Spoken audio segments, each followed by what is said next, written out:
મૂકીને જવાનું. હું અંદરથી જીવ છું. આ શરીર એ પણ મારા કરતા પારકું છે. ક્યાંકથી આવ્યો છું ને ક્યાંક જવાનો છું.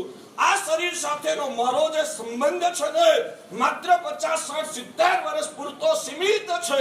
તાત્વિક રીતે આ શરીરની સાથે મારે કંઈ લેવા દેવા નથી. મારે મારા અંદરમાં રહેલો જે શાશ્વત આત્મા, એ શાશ્વત આત્માને મારે બચાવી લેવાનો છે. મારે એનું હિત જોવાનું છે. મારે એને ક્યાંય નુકસાન ન થાય એ કાળજી રાખીને જીવન જીવવાનું છે. આવી સમજણ સમ્યક દ્રષ્ટિને હોય એમ કેવા કરતા જેનામાં આવી સમજણ હોય એને સમ્યક દ્રષ્ટિ કહેવાય. એને સાચા અર્થમાં જીન શાસન પામ્યો છે એમ કહી શકાય. એટલે આજે આ પાયો મારે મજબૂત કરવો છે કે ધર્મ ભલે ઓછો કરો કે વધારે કરો એ પછીની વાત છે. અંદરનો પાયો મજબૂત જોઈએ. સાહેબને માની લીધું. મારા જૈન દર્શનની આજે કહેવાય ને પાયાનો સિદ્ધાંત છે હું આત્મા છું. ક્યાંક મારે આ બધું જ છોડીને જવાનું છે. અહીં ભેગું કરેલું બધું જ અહીં રહી જવાનું છે. અને એના માટે મેં અંદરથી સેવેલા પાપો મારે જ ભોગવવા પડશે જન્માંતરની અંદર. અને માટે બધું જ કરવા છતાં વિસવ નિરાશંસ અંદરથી આત્મા નિર્લેપ હોય. નિર્લેપ એટલે જાગૃત હોય. અંદરથી પોતાના આત્માને ભૂલ્યા વગર એ સંસારના વ્યવહારો નિભાવતો. શાસ્ત્રકાર ભગવંતો કહે છે કે આવા પ્રકારનો જીવાત્મા અણાઈ જીવે. જીવ અનાદિકાળથી છે. અણાઈ જીવસ્વ ભવે. જીવનો સંસાર એ પણ અનાદિકાળથી ચાલતો આવે છે. અણાઈ કર્મ સંજોગ નિવૃત્તિ. અનંત ભાવ કેના કારણે થાય છે? ભગવાન કહે છે કે જીવે સ્વયં સેવેલા બાંધેલા સંચિત કરેલા કર્મોના કારણે જીવનો આ સંસાર ચાલે છે. ભાગ્યશાળીઓ એક વાત સમજી રાખજો. શાસ્ત્રકાર ભગવંતોએ શાસ્ત્રોની અંદર સંસારી જીવ 3 ભૂમિકાના બતાવ્યા છે. શાસ્ત્રકારોએ શાસ્ત્રોની અંદર સંસારી જીવોની 3 ભૂમિકાઓ બતાવી છે. કેટલાક જીવો, કેટલાક નહીં મોટા ભાગના જીવો એવા છે એ ધર્મ કરે છે કે નથી કરતો એની સાથે અમારે જાજી નિસ્બત નથી.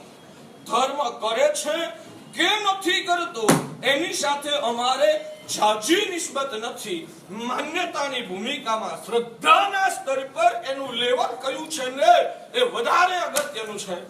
પહેલા કીધેલું આજે કહું, જેને જન્મ્યા પહેલાનું દેખાય અને મર્યા પછીનું દેખાય. પહેલો તબક્કો લે. જેને જન્મ્યા પછીનું દેખાય અને મર્યા પહેલાનું દેખાય એ બધા જ જીવો નાસ્તિક છે. નાસ્તિક એ ભગવાનની પૂજા કરતો હોય તોય નાસ્તિક. એ સામાયિક અને પ્રતિક્રમણ કરતો હોય તોય નાસ્તિક. એ આંબેલની વર્ધમાન તપની 100 ઓળી કરે તોય નાસ્તિક. અને માસક સમરનો તપ કરે ને તોય નાસ્તિક. ભાગ્યશાળીઓ યાદ રાખજો, તમે કેટલી ધર્મની આરાધના કરો છો કે કેટલી પ્રભુના શાસનની સેવા કરો છો ને એને અમે નજરઅંદાજ કરીએ છીએ. એને અમે બહુ મહત્વ આપતા જ નથી. બહુ જીન શાસનની સેવા કરી, વાહ ધન્યવાદ. તમને રાજી રાખવા માટે કદાચ બોલીએ, તમારા એ આચરણ સાથે અમારે કોઈ સંબંધ નથી. તમે શું કરો છો એ અગત્યનું નથી. તમારી અંદરની ભૂમિકામાં શું બેઠેલું છે ને એ અગત્યનું છે. કેટલાક જીવો ધર્મનું શરણું પણ પોતાના સંસારને પોષવા માટે કરતા. કેટલાક જીવો ધર્મનું સેવન એ પણ પોતાના સંસારની વાસનાઓ, વૃત્તિઓ એને પોષવા માટે કરતા હોય છે. સમજાય છે?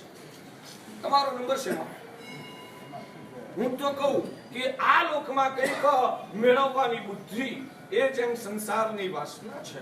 મારા કરુણા સાગર હરિહંત પરમાત્મા એવું કે છે અવાંતરમાં પણ સદગતિ મેળવવાની અભિલાષા ભગવાન કે છે એ પણ સંસારની જ વાસના છે. સદગતિ તો જોઈએ જ ને. સમજો, બહુ ખુલ્લી સમજો. મારે ફરી વિધાન કરું.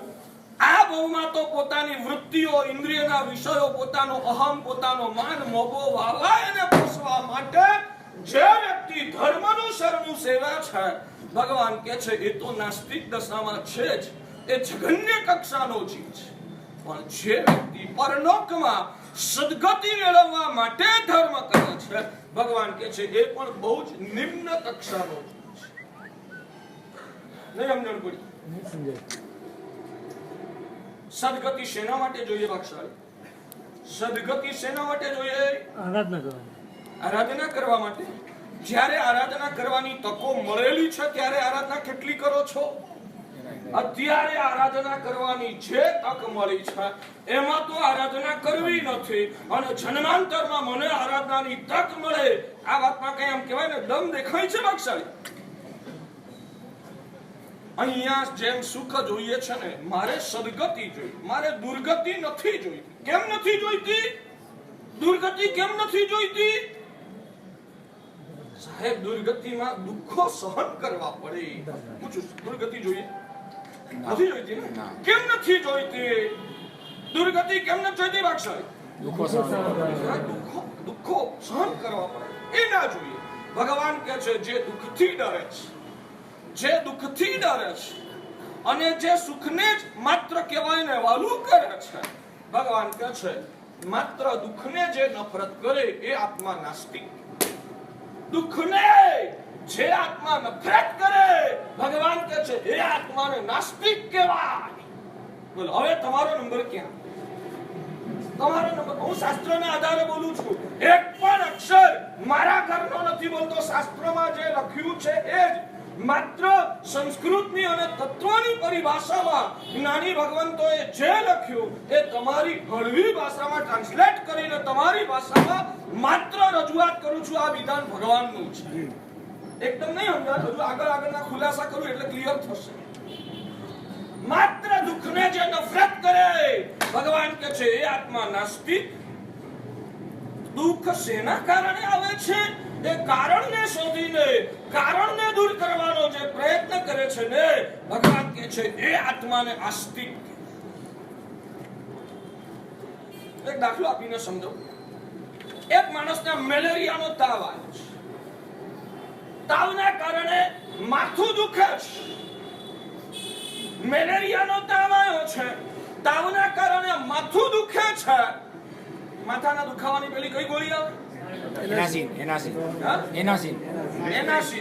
જે હોય મને નામ નથી આવડતું. હવે એ વ્યક્તિ આ માથાના દુખાવાની પીડામાંથી છૂટવા માટે એનાસિનની ગોળી ખાધા કરી. હું તમને પૂછું, તમે એની સમજણને કયા સ્તરની ગણો? એને તમે કયા સ્તરની ગણો?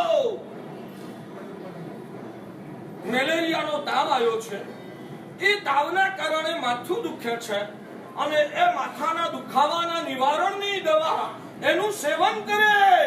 તમે એને કેવો ગણો? ડાયો ગણો કે મૂર્ખ ગણો? હમણાં જ નહીં. કારણ શું? એના મૂળમાં જ તાવ છે. આ માથાના દુખાવાની ગોળી લે તો માથાનો દુખાવો મટે કે ના મટે? શું ના મટે? મને ઉલ્લુ બનાવો. માથાના દુખાવાની દવા લે તો માથાનો દુખાવો મટે કે ના મટે? મટે. હું ના મટે? એમ બોલ. ટેમ્પરરી પણ મટે, ઉતરે તો ખરો ને માથા. એમ કહો, બસ મારે એ જ કહું છે. તો માથાના દુખાવાની દવા લેશો તો જ્યાં સુધી એ દવાની અસર છે 4 કલાક રાહત રહેશે. દવાની અસર પૂરી થઈ પાછો દુખાવો ચાલુ થશે. સમજાય? તો પછી આ દુખાવામાંથી કાયમી છુટકારો જોઈતો હોય ને, તો દુખાવાને મટાવવાની દવા લેવા કરતા તાવને જ ઉતારી.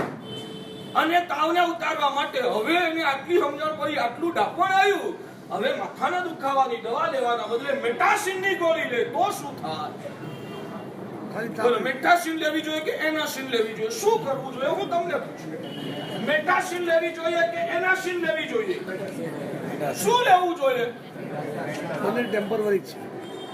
મેટાસિન કે એનાસિન? મેટાસિન લો તો શું થાય? મેટાસિન લો તો તાવ ઉતરી જાય. પણ જ્યાં મેટાસિન ની અસર પૂરી થઈ પછી શું થાય? પછી શું થાય? પાછો તાવ આવે. તો જેમ પછી ફરી માથું નથી દુખવા દેવું ને, એવી રીતે ફરી તાવને નથી આવવા દેવું. તો શું કરવું જોઈએ? તો શું કરવું જોઈએ? મેલેરિયા. મારા સાહેબ, મેટાસિન રોજ લીધા કરે ને કાંઈ મતલબ નથી. લારિયાગો લેવી જોઈએ. બરાબર છે? મેટાસિન લેવી જોઈએ કે લારિયાગો લેવી જોઈએ? અને લારિયાગોની જોડે મેટાસિન લેવી આવશ્યક, ફરજિયાત, જરૂરી ખરી કે નહીં? નહીં. કદાચ તું તું તાવની ગોળી મેટાસીન અત્યારે લઈશ ને તો અડધો કલાકમાં તાવ ઉતરી જશે. અને લારિયાગો લેવા છતાં પણ જો તું મેટાસીન નહીં લે ને તો લારિયાગો લઈને કદાચ તરત તારો તાવ ન પણ ઉતરે. મેટાસીન નથી લીધી ને ન ઉતરે, પણ લારિયાગોની અસરથી પેલા મેલેરિયાના જંક્શન અંદરથી ખતમ થઈ જાય તો તાવ ફરી જલ્દી આવશે જ નહીં. એટલે માત્ર માથાના દુખાવાને મટાડવાની મહેનત કરવી એ મૂર્ખતા છે. માત્ર તાવ ઉતારવા મેટાસીન લેવી તે પણ તમારું અજ્ઞાન છે. અને લારિયાગો લઈને મેલેરિયાને જ મૂળમાંથી ખતમ કરવો ને તે સાચું ડાપણ છે.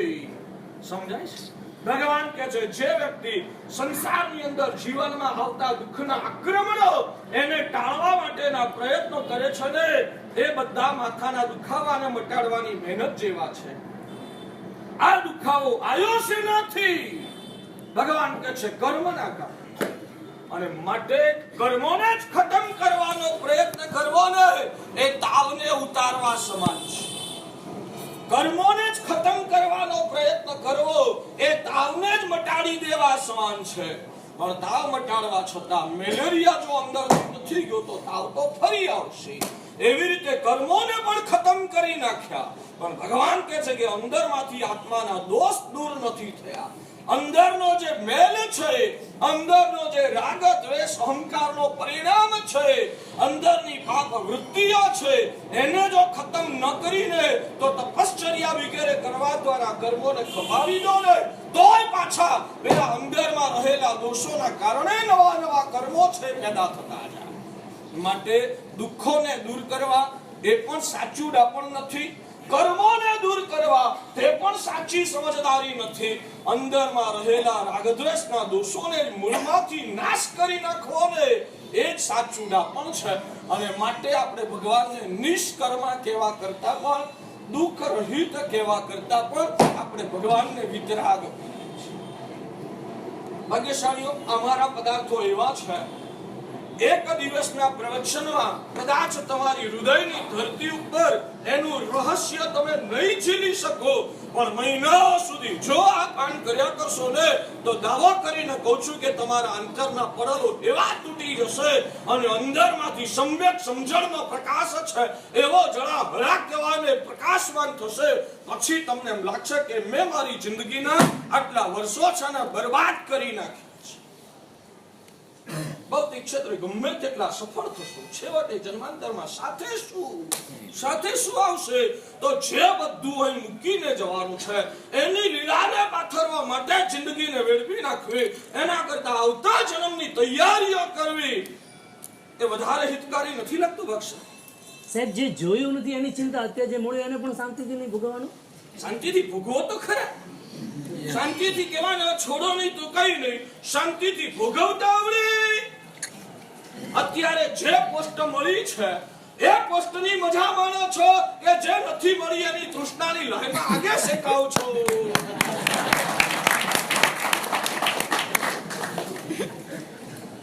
ભગવાન અરિહંતને પામ્યા વગર સાચી સમાધિ ભાગશાળી મળવાનું શક્ય છે. આપણી વાત એ છે, ભગવાન કે છે દુઃખો એ માથાના દુખાવા જેવા છે, કર્મો જે છે તે તાવ જેવા છે, અને અંદરના દોષો છે ને મેલેરિયા જેવા છે. દુઃખોને દૂર કરવા તે ડાપણ નહીં, મેલેરિયાને તાવ મટાડવો એ ડાપણ નહીં, અંદરના દોષોને ખતમ કરવા. તમને મારે એ કહેવું છે, ભગવાન કહે છે જે આત્મા દુઃખોને રડે છે, જે આત્માઓ દુઃખોને રડે છે, ભગવાન કહે છે એ આત્માઓ નાસ્તિક છે. નાસ્તિક ભલે તમે પૂજા કરતા હો તોય નાસ્તિક, તમે માંસ ખમણનો તપ કરતા હો તોય નાસ્તિક. તમે શું કરો છો એ અગત્યનું નથી, તમારી અંદર ભૂમિકા કઈ બેઠેલી છે ને એના આધારે ભગવાન છે ને તમારા જીવદળને માપે છે. ના ભાગશાળી, રૌદ્ર ધ્યાનની વ્યાખ્યા શું? બહુ સરસ પ્રશ્ન, સારો છે. આ સભાનું હજુ કદાચ એ લેવલ નથી, છતાં પણ જ્યારે રૌદ્ર ધ્યાન શબ્દ એમણે વાપર્યો છે ને ત્યારે જીન શાસ્ત્રની પરિભાષામાં આર્ત ધ્યાન કોને કહેવાય અને રૌદ્ર ધ્યાન કોને કહેવાય ને બહુ જ જાડી ભાષામાં તમને એની વ્યાખ્યા અત્યારે આપું છું. ભગવાન કહે છે આવેલા દુઃખો પ્રત્યેની અકળામણ એ આર્ત ધ્યાન છે. આવેલા દુઃખો પ્રત્યેની જે અકળામણ છે એ આર્ત ધ્યાન છે. અને એ દુઃખોને દૂર કરવા માટે જે કંઈ પણ કાળું ધોળું કરવું પડે એ કાળું ધોળું કરવાની જે મનોવૃત્તિ ભગવાન એને રૌદ્ર ધ્યાન કહે છે. ડોક્ટરે કીધું તમારે રાત્રે પણ ખાવું પડશે. શ્રાવક છો, સમજ્યા છો, મારા કર્મના ઉદય ભોગવાઈ રહ્યા છે, સમતાથી સહન કરવાનું, એના બદલે દુઃખમાં હળવોય થાય તો આત્મ ધ્યાન. હવે મારાથી તો કહેવાય ને નહીં રહેવાનું. ડોક્ટરે કીધું કે આટલી હિંસા કરવી પડશે, આટલું અપક્ષ ખાવું પડશે, જે કરવું પડે તે, અથવા તો કહેવાય ને ધન સંપત્તિ મેળવવાની લાલસા એ આર્ત ધ્યાન છે. અને એ આર્ત ધ્યાનને પોષીને એ ધન સંપત્તિ સત્તા વગેરે મેળવવા માટે જે કંઈ ખોટું કરવાની ઈચ્છા થાય, કોકનો ટાટિયો ખેંચવાની ઈચ્છા થાય, કોક વ્યક્તિને બદનામ કરવાની ઈચ્છા થાય, કોક વ્યક્તિને બરબાદ કરવાની ઈચ્છા થાય, કાળું ધોળું ગમે તે કરીને હું આગળ નીકળી જાઉંની મનોવૃત્તિ હૈયામાં જાગે તો ભગવાન કહે છે કે મનના જે કલુષિત પરિણામો એને જ્ઞાની ભગવંતો રૌદ્ર ધ્યાન કહે છે. દુઃખ ન ગમવું અને સુખ વાલું લાગવું ત્યાં સુધી આર્ત ધ્યાન. પણ એ સ્વાલા લાગેલા સુખો માટે કે અપ્રિય બનેલા દુઃખો માટે જે કંઈ પણ ભગવાનની આજ્ઞા વિરુદ્ધ ખોટું કરવા માટેની પણ માનસિકતા એને ભગવાન રૌદ્ર ધ્યાન. આપણી વાત એ છે અનાઈ જીવે અનાઈ જીવસ્વ ભવે અનાઈ કર્મ સંજોગ નિવૃત્તિએ. ભગવાન કહે છે કે તું અનંત કાળથી આ સંસારમાં પરિભ્રમણ કરે છે અને તારા પરિભ્રમણમાં તારા પોતાના જ અંદરમાં સેવેલા જે કર્મો છે ને એ જ જવાબદાર છે. તો આવા પ્રકારના દુઃખોનો ડંખ લાગે તો ભગવાન કહે છે કે આત્માને નાસ્તિક કહેવાય. દુઃખ જેના કારણે આવે છે એવા કર્મો, હવે મારે કર્મોના બંધનને તોડવા છે, મને દુઃખ નથી ડંખતું, મને કર્મો ડંખે છે, એવું જેને હૈયામાં ભૂમિકા નિર્માણ પામે ભગવાન કહે છે એ આત્માને આસ્તિક કહેવાય. જેને દુઃખ ડંખે તે નાસ્તિક, જેને બંધેલા કર્મો ડંખે ભગવાન કહે છે એ આત્માને આસ્તિક કહેવાય. હા, એને સમ્યક દ્રષ્ટિ તો નહીં જ, સમ્યક દ્રષ્ટિ ના કહેવાય. જેને કર્મો ડંખે એ આત્માને સમ્યક દ્રષ્ટિ ના કહેવાય. કર્મો ડંખે એમ કહું છું, જેને કર્મો ડંખે એ પણ આસ્તિક. આસ્તિક કોને કહેવાય? તો ભગવાન કહે છે જેને પોતાના આત્મ તત્વની હૈયામાં રુચિ જાગે, જેને પોતાના આત્મ તત્વની હૈયામાં રુચિ જાગે, બસ આત્માના ઓરિજિનલ વાસ્તવિક નિર્વિકાર પરમ વિશુદ્ધ એવા સ્વરૂપનો અનુભવ કરવાનો જે આત્માને હૈયામાં અભિલાષ જાગે. ભગવાન કહે છે કે આ અભિલાષ જાગ્યો એનો મતલબ શું? મારા આત્માની અંદર વ્યાપેલા રાગ, દ્વેષના, ક્રોધ, લોભ, અહંકારના અંદરના જે કલુષિત પરિણામો એ બધાની ચુંગાલમાંથી મુક્ત થઈને મારા આત્માનું ઓરિજિનલ જે સ્વાભાવિક નિર્મળ સ્વરૂપ છે, બસ મારે નિર્મળ સ્વરૂપમાં સ્થિર થવું છે. આવા શુદ્ધ આત્મ સ્વરૂપની જેને હૈયામાં લગન લાગે ભગવાન કહે છે એ આત્મા સમ્યક દ્રષ્ટિ છે. એટલે કર્મો ડંખ્યા એ પણ સમ્યક દ્રષ્ટિ નહીં, ઓરિજિનલ આત્માનું જે પવિત્ર સ્વરૂપ છે એનો જેને હૈયામાં અભિલાષ જાગે એ આત્માને ભગવાને સમ્યક દ્રષ્ટિ કીધું છે. તો સમ્યક દ્રષ્ટિનું લેવલ કદાચ દૂરના તબક્કાની વાત છે. અત્યારે એકવાર કમસે કમ માત્ર દુઃખ જ ડંખે છે. માત્ર આ ભવની અંદર જન્મથી માંડીને મૃત્યુ સુધીનું જ આપણને સતત મગજમાં રમ્યા કરે છે. મર્યા પછી મારું શું થશે એની યાદ કે એની ચિંતા પણ આપણને સતાવતી નથી. માત્ર આ ભવ પૂરતી જ જેની દ્રષ્ટિ સીમિત હોય તેને નાસ્તિક કહેવાય. જે પૂર્વ જન્મમાં પણ માને છે, જે પુનર્જન્મમાં પણ માને છે, હું અહીં જન્મ્યો એની પહેલા પણ રખડતો આવ્યો છું, એ શ્રદ્ધા જેના હૈયામાં જડબેસ ઝલાક બેઠેલી હોય અને મર્યા પછી પણ મારે મોક્ષે નહીં જાઉં ત્યાં સુધી કેટલા ભવો ભટકવું પડશે, આવી શ્રદ્ધા જેના હૈયામાં બેઠેલી હોય ભગવાન કહે છે આપણું કઈ છે ના કોઈ બંધ કરાવીએ ને છોકરો ગયો ઇન્ટુ ગયો સાંભળશે લેખન હાજી આ તારનારું છે પેલું નહીં તાર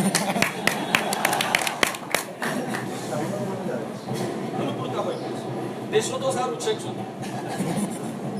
ચાલો ચલો હા બંધ થઈ ગઈ કશું બધું હિન્દુ ગયો દેવું ચાલુ